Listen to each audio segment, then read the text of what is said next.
আরে আম্মু, চা বানানো হয়েছে, আমার কাজে যেতে হবে। এই নে বেটা চা। চা গরম গরম চা। চা গরম গরম চা। আরে এখানে ফুটবল খেলা হচ্ছে, আমি এখানে চা বিক্রি করি। আরে ভাইরা, আজকের ম্যাচটা তো আমরা হারতে চলছি, এখন কি করব? চা খাবেন চা? আরে ছোট, চা খাওয়া, এদিকে আই। ওই ছোট, বলটা এদিকে দে। আরে মানসুর ভাই, নাইস শট। চলো এই বাচ্চাকে আমাদের সাথে খেলাই। বাহ বেটা, তুমি তো খুব ভালো ফুটবল খেলো।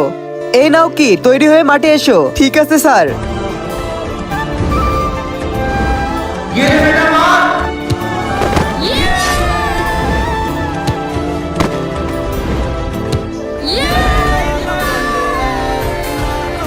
আজকের ম্যান অফ দ্য ম্যাচ এই বাচ্চা।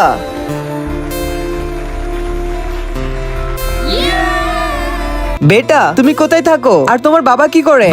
বাবা তো নেই, তাহলে তোমার ঘরে খরচ কিভাবে চলে? সাহেব, আমি চা বিক্রি করি। চা বিক্রি করো? চলো বেটা, আমাকে তোমার বাড়ি নিয়ে চলো।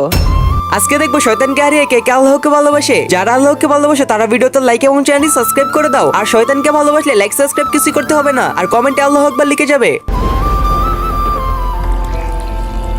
নে বেটা, এই নিন স্যার। আরে বেটা, এটার কি দরকার ছিল? তো এটাই তোমাদের ঘর? হ্যাঁ সাহেব, এটাই আমাদের ছোট্ট ঘর। তো আপনার ছেলে খুব ভালো ফুটবল খেলে, আর আমি ওরা আমার পক্ষ থেকে ছোট একটা পুরস্কার দিতে চাই। এই নিন, এই 1 লাখ টাকা আমার পক্ষ থেকে। ধন্যবাদ সাহেব, কোনো ব্যাপার না। আজ থেকে আপনাদের ঘরের সমস্যা দূর হয়ে যাবে, আর আমি চেষ্টা করব আপনার ছেলে যেন বড় পর্যায়ে খেলতে পারে, কারণ ও খুব ভালো ফুটবল খেলে। ঠিক আছে, এখন আমি আসি। জি সাহেব। বন্ধুরা, তোমরা কে কে ফুটবল খেলতে ভালোবাসো কমেন্টে বলে যাও।